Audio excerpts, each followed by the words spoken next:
Liverpool, England. On October 23, 2006, an ordinary family was walking through the city center when something extraordinary happened. Ryan McKenna, a boy of only 5 years old, suddenly stopped in front of a music store. His eyes locked onto a giant poster of the Beatles hanging in the shop window. "Mom, that's me when I was famous." His mother, Sarah McKenna, let out a nervous laugh. "Ryan, sweetheart, that's the Beatles. It's a very old band." But Ryan didn't move. He pointed directly at John Lennon in the photo and repeated with a chilling certainty, "No, Mom, that's me. I was famous and sang for lots of people and they screamed really loud." Sarah felt a cold shiver run down her spine. How could a 5-year-old boy possibly know about the Beatles? They had never listened to that music at home, never talked about old bands. Ryan had only learned to speak properly 2 years earlier. "Ryan, you've never seen that picture in your life," said his father, trying to stay rational. "Yes, I have, Dad. I remember when we took that photo. It was very hot that day and Paul was nervous." The parents froze, staring at each other. Paul. How could he know Paul McCartney's name? "I can prove that I'm him," Ryan said with the seriousness of an adult. "I know things no one else knows. I know where I hid special things. I know songs I never sang for anyone." Sarah took her son by the hand, trying to stay calm. "Let's go home, Ryan." "Okay, Mom," he said quietly, "but one day you'll believe me." "I promise." What you are about to hear is considered by reincarnation experts to be one of the most documented and astonishing cases ever recorded. A story that challenges everything you believe about life, death, and the continuity of the human soul. Because what began as a child's game would soon turn into one of the most disturbing investigations of the last 50 years. But what Sarah and Michael McKenna had just witnessed was only the beginning. In the following weeks, Ryan began to display behavior that chilled his parents to the core. At home, the 5-year-old boy started humming complex melodies he had never heard before. When Sarah asked him where he had learned those songs, Ryan replied, "Of course I know them. I wrote them when I was big." The first truly alarming incident occurred during a family dinner. Ryan was playing with his toys when he suddenly began speaking in perfect English, with a strong 1960s Liverpool accent. His parents looked at each other in confusion. Ryan barely spoke a few simple English words he had learned in kindergarten. "I lived in a big white house, with Yoko," he murmured, moving his tiny toy cars across the table. "She had long black hair and she always wore white clothes." Sarah stood up from the table, trembling. "Ryan, where did you hear those words? Who is Yoko?" Ryan looked at her with eyes that seemed far too old for his little face. "She was my wife. Mom, I miss her so much." But the most chilling revelation came a week later. Michael decided to play some Beatles music to see how his son would react. When Here Comes the Sun began to play, Ryan ran to the stereo and shouted, "Turn it off. Turn it off. George is playing my guitar." The parents froze in shock. How could a 5-year-old know that George Harrison played guitar on that song, and why was he calling it his guitar? Ryan began to cry uncontrollably. Between sobs he kept repeating, "I wrote that song. I wrote it for Julian." Sarah took Ryan in her arms, but he continued to cry. "Mom, why can't I play my instruments? Where are my guitars? Where's my white piano?" That night, the parents couldn't sleep. What was happening defied all logic. Their 5-year-old son not only knew intimate details about John Lennon but spoke as if he had been him. But the most frightening moment was yet to come. 3 weeks after the music incident, Sarah McKenna made a decision that would change everything. Desperate to understand what was happening to her son, she decided to take him to the Beatles Museum in Liverpool. Her plan was simple. If Ryan truly believed he was John Lennon, this place would put an end to his fantasy once and for all. On the morning of November 18, 2006, the McKenna family walked through the museum gates. Ryan walked calmly, holding his mother's hand, showing no signs of recognition. But everything changed when they entered the first exhibition hall. Ryan let go of his mother's hand and ran toward a particular display case. His small hands pressed against the glass as his eyes filled with tears. "That's my guitar," he cried, pointing at the 12-string Rickenbacker. "I bought it in New York in 1964. It has a scratch right there." He said it while pointing precisely to the spot. Years later, experts would confirm that there was indeed a small mark there. The museum guide, Thomas Mitchell, approached with curiosity. "Kid, that's John Lennon's guitar, but there are no visible scratches on it." Ryan looked up at him, his eyes filled with tears. "Yes, there is. It's under the second string. It happened when I dropped it in the Abbey Road studio during the recording of Norwegian Wood." Thomas felt a chill run through him. That specific detail wasn't in any book, nor in any official biography. It was information that only John Lennon, George Martin, or the studio technicians could have known. But Ryan didn't stop there. He walked straight toward another section of the museum, as if he had walked those halls 1,000 times before. He stopped in front of a black and white photograph of the Cavern Club. "We played here 292 times, he murmured. "The stage was very small and it was always hot. Paul always complained about the smell." Sarah approached him trembling. "Ryan, how do you know that?" "Because I was there. Mom, look." He pointed to a specific corner of the photograph. "That's where I always left my harmonica between songs. Pete always moved it and it really annoyed me." Thomas Mitchell had worked at the museum for 15 years. He knew every biography, every book, every document about the Beatles, but he had never read anything about a harmonica being kept in that particular corner. He had never seen that information documented anywhere. "Kid," Thomas said in a trembling voice, "what do you do for a living?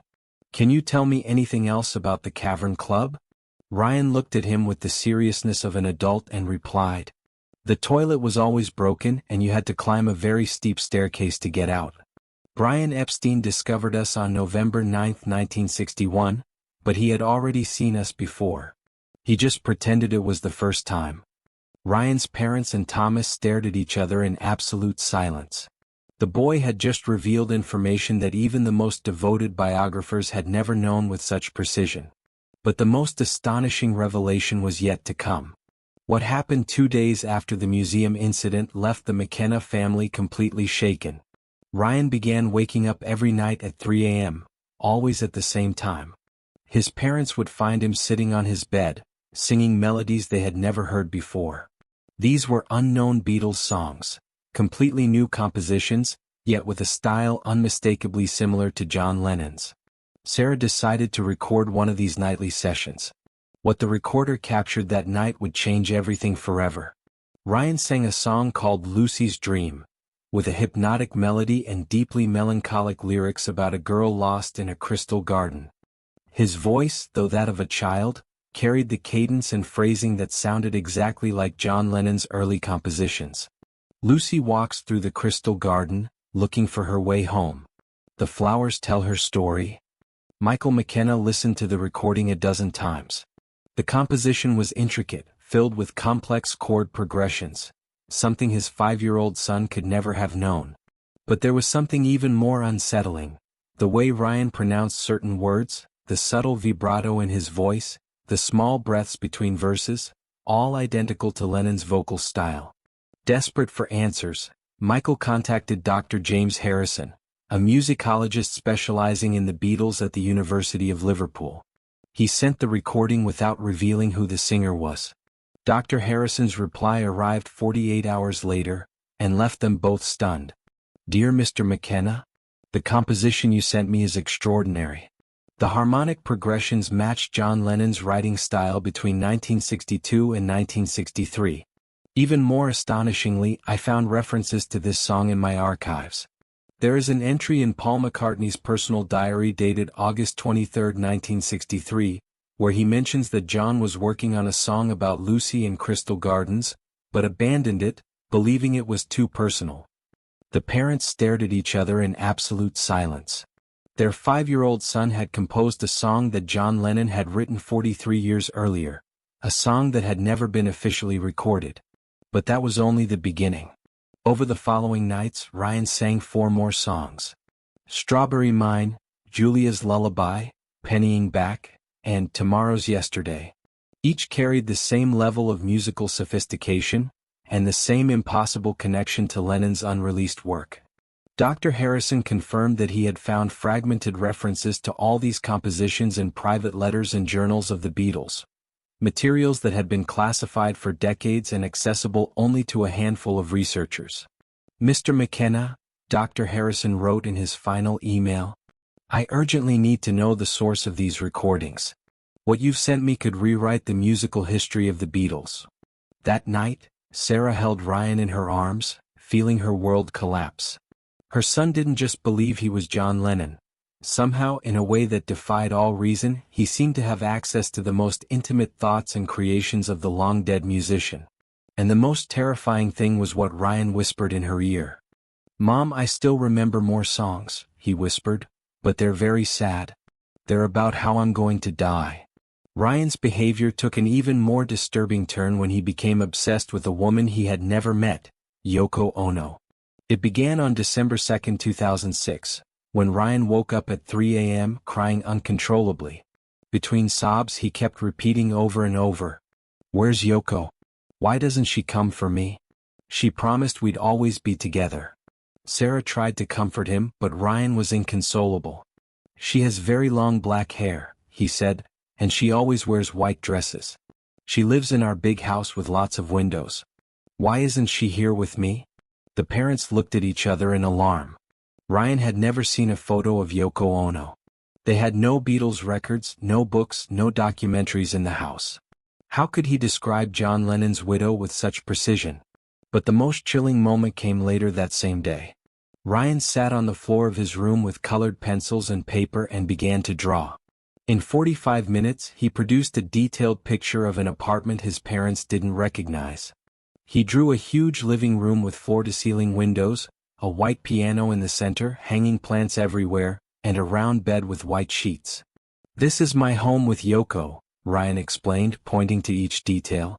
"The piano goes right there because from that spot I can see the park. Yoko always sits in this chair while I play. And here," he pointed to a specific corner, "is the machine we used to record Double Fantasy together." Michael held the drawing in his trembling hands. The level of detail was impossible for a 5-year-old child. Accurate perspective, correct proportions, and specific architectural features drawn with astonishing precision. That night, while Ryan slept, Michael searched the internet for information about John Lennon and Yoko Ono's apartment in the Dakota building. What he found left him speechless. Photos of the real apartment showed exactly what Ryan had drawn. The white piano in the same position, the massive windows overlooking Central Park, the hanging plants, even the round bed with white sheets. Every detail matched perfectly. But there was something even more unsettling. Ryan had drawn a small table in the corner with what looked like recording equipment on it. Michael dug deeper and discovered that John and Yoko had indeed set up a small home recording studio in that exact corner of the apartment while working on the Double Fantasy album. The next day, Ryan did something that froze his parents' blood. At the dentist's waiting room, he found an old magazine with a small photograph of Yoko Ono in the corner. The moment he saw her, Ryan lunged for the magazine, pressed it against his chest, and began to cry. "It's her. That's my Yoko. Mom, can you call her? Tell her Ryan is here. Tell her John is waiting for her." The receptionist in the dentist's office watched in uneasy silence as Ryan kissed the photograph again and again, whispering, "I miss you so much. Why won't you come for me? You promised we would never be apart." Sarah scooped Ryan up in her arms and ran out of the office. In the car, her son continued to cry. "She's sad, Mom. She's very sad because she thinks I'm gone forever. But I'm here. I'm here waiting for her." That night, Ryan told his mother something that would keep her awake for weeks. "Tomorrow we'll go home." "Yes, Mom, we'll go to New York to find Yoko. She has to know that I've come back." 3 weeks later, on Christmas Eve 2006, the McKennas made the hardest decision of their lives. Using their family savings, they bought 3 plane tickets to New York. It wasn't a vacation, it was a desperate search for answers. Ryan hadn't stopped crying since the incident at the dentist's office. Every day he asked when they would go home to find Yoko.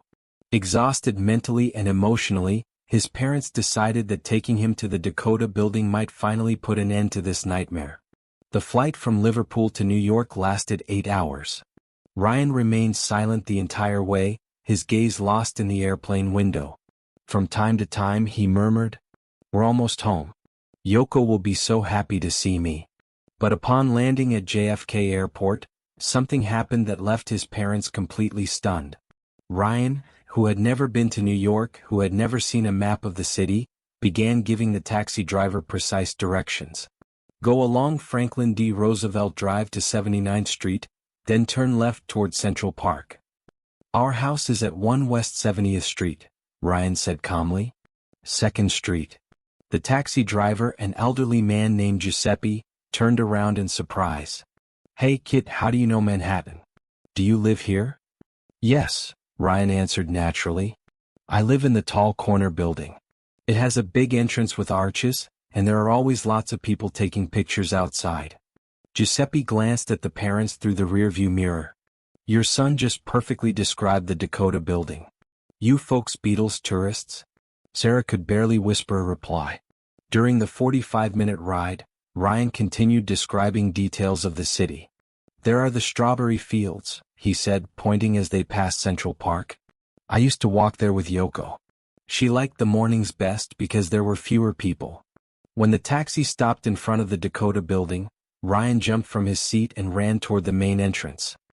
His small hands touched the stone arches as he whispered, "I'm home. I'm home." Michael paid the driver with trembling hands. Giuseppe stepped closer and said softly, "Sir, I've been a taxi driver in New York for 30 years. I've taken thousands of tourists to the Dakota, but I've never seen anyone react like that. Your son knows this city like he's lived here all his life." Sarah approached Ryan, who stood before the entrance, tears streaming down his cheeks. "Mom," he said in a breaking voice, "why can't I go inside? This is my home. I live here, with Yoko." At that moment, the building's doorman, an African-American man in his 60s, came closer, watching them with curiosity. "Are you all right? The boy looks very upset." Ryan lifted his head and looked straight at the doorman. "You're new," Ryan said quietly. "I don't know you. Where's Harold?" "Harold always greets me when I come." The doorman felt chills run down his spine. Harold had been the Dakota's doorman in the 1970s. He had died in 1995. Only the oldest residents and a few obsessive John Lennon fans knew that detail. "Kid," the man asked in a trembling voice, stepping closer, "how do you know about Harold?" Ryan looked up at him, his eyes full of nostalgia. "He always took care of us when Yoko and I came home late at night. He gave me mint candies and asked about my songs." The doorman was speechless. The details Ryan had just mentioned about Harold were absolutely accurate, yet impossible for a 5-year-old boy from Liverpool to know. But what Ryan did next left everyone frozen in place. He slowly approached the entrance to the Dakota building and placed his small hand on the memorial plaque beside the door. His lips began to move silently as if in prayer. Then, in a voice that was not his own, he began to sing. "Imagine there's no heaven. It's easy if you try." But it wasn't the thin, high voice of a 5-year-old child. It was deep, mature, and carried that unmistakable 1960s Liverpool accent. Sarah felt her legs trembling. Michael quickly pulled out his phone and began recording. Ryan sang the entire song with impossible technical perfection. His breathing, pauses, the way he articulated each word, all of it was identical to John Lennon's original recordings. But there was something even more disturbing. He sang with tears streaming down his cheeks, as if every verse caused him unbearable pain. When he finished, Ryan collapsed to the ground and began to sob uncontrollably. "I don't want to sing that song," he whispered. "It scares me. It always scares me when I sing it." The Dakota building's doorman, who had witnessed the entire scene, approached with tears in his eyes. "In 30 years of working here," he said softly, "I've seen thousands of John Lennon impersonators. But this is an imitation. That child sings exactly like him. Exactly." That night, in their hotel room, the McKennas replayed the recording a dozen times. Michael sent the audio file to Dr. James Harrison in Liverpool without explaining the circumstances. The reply arrived 6 hours later. "Mr. McKenna, I have just listened to your recording, and I urgently need information about who performed it. I ran a spectrographic audio analysis. The vocal pattern is identical to John Lennon's recordings from 1971. But there's something even more troubling. The emotional phrasing and tonal delivery are exactly the same as a version Lennon recorded in his Dakota apartment in 1980, just 2 weeks before his death. That recording was never released. Only one copy exists in Yoko Ono's private archive. Sarah read the letter with trembling hands. Her son didn't just sing like John Lennon. He sang like Lennon in the final days of his life, with a haunting melancholy that chilled the blood. On the morning of December 26, 2006, Ryan woke up screaming at 4 a.m. His parents rushed into his hotel room and found him sitting upright on the bed, drenched in cold sweat, his eyes wide with terror. "Mom," he whispered in a trembling voice, "I saw him again, the man who's going to hurt me." Sarah sat beside him. "Ryan, sweetheart, it was just a nightmare." "It's not a nightmare, Mom," he said, shaking. "It's a memory." Ryan hugged his mother tightly, his small body trembling. "He's a big man with thick glasses. He's holding a book and asking me to sign it. But his eyes are full of anger." Michael approached worried. "Ryan, what book did the man have?" "It was my book," Ryan replied. "A book about me. But he was very angry at me. He shouted terrible things while I signed it." Ryan began to cry. "Then he takes something from his coat, something shiny, and I feel a sharp pain in my back." His parents exchanged horrified looks. Ryan had never seen any images of John Lennon's murder. They had never spoken of Mark David Chapman. How could he describe the killer so precisely? "Do you remember what day it was, Ryan?" Sarah asked softly. "It was December 8th, he said. "It was very cold and I was wearing a black coat. Yoko and I had been recording all day. She was tired and wanted to have dinner early." Ryan wiped his tears. "I told her I just needed to give an autograph to a fan waiting downstairs." Sarah felt chills run through her body. The details Ryan described matched exactly with the documented testimonies of John Lennon's final day. "Mom," he said quietly, "that man is coming for me again. I don't want him to hurt me. I just want to be with Yoko and play my songs." Michael searched online for information about December 8, 1980. What he found left him speechless. Ryan had described every detail of the murder with frightening accuracy. The time, the place, Chapman's physical appearance, the copy of The Catcher in the Rye, even the fact that Lennon had been recording with Yoko Ono that same day. "Ryan," his father asked in a trembling voice, "do you remember anything else about that day?" Ryan looked at him with eyes full of sorrow.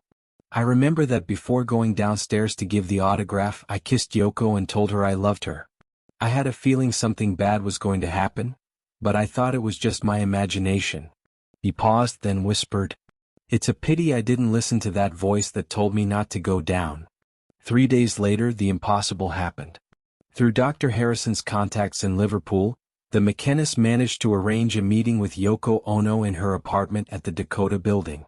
Yoko, who was 73 years old at the time, agreed to meet the child after listening to the recordings of John's lost songs.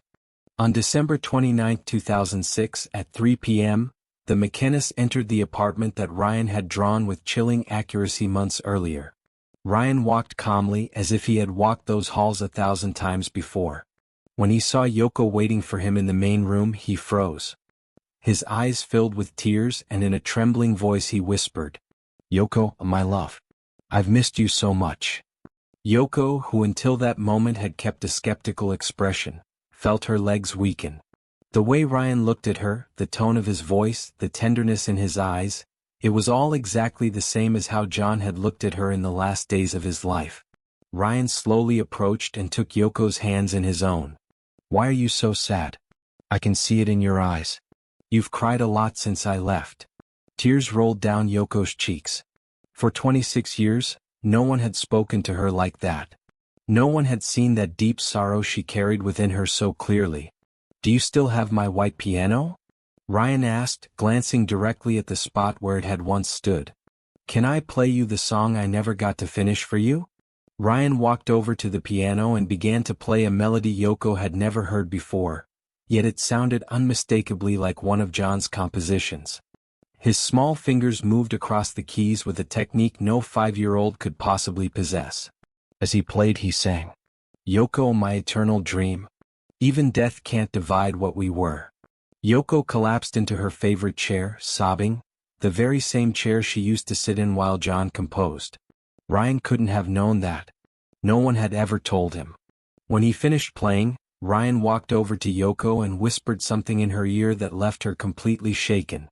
"Do you still keep my last letter, the one I wrote the day before I died, where I told you that if anything happened to me, I would find a way to reach you, to tell you that our love is eternal?" Yoko looked at Ryan with eyes full of astonishment and fear. That letter existed. It was kept in her private safe. She had never shown it to anyone, not even to Sean, John's son. "How do you know about that letter?" she asked, her voice trembling. Ryan smiled with infinite sadness. "Because I wrote it, my love, and I came to fulfill my promise." What Ryan told Yoko in private over the next 20 minutes changed everything forever. When Ryan's parents were invited back into the room, they found Yoko transformed. Her eyes shone with a mixture of hope and awe, emotions she hadn't shown in decades. "Ryan told me things that only John and I could have known," she said in a trembling voice. "Details of our most intimate conversations. Secrets I've kept in my heart for 26 years. Ryan turned to his parents and took their hands. "Mom, Dad, I need to explain why I'm here, why I came back." With a gravity that froze the air in the room, Ryan continued, "When I was John, I had one last song I wanted to record. It was called The Bridge Between Worlds. It was about death, about how love can survive beyond physical life. It was meant to be my farewell gift to humanity." He walked back to the piano and began to play a melody of otherworldly beauty. His voice, now completely transformed into the voice of John Lennon, filled the apartment. The song lasted exactly 4 minutes and 17 seconds. When he finished, Ryan turned to everyone present. "This song must reach the world," Ryan said softly. "It's my final message, that's why I came back. To finish what I couldn't complete." Yoko approached Ryan and embraced him as if he were the most precious thing on earth. "John, my John," she whispered through tears. "How long can you stay with me?"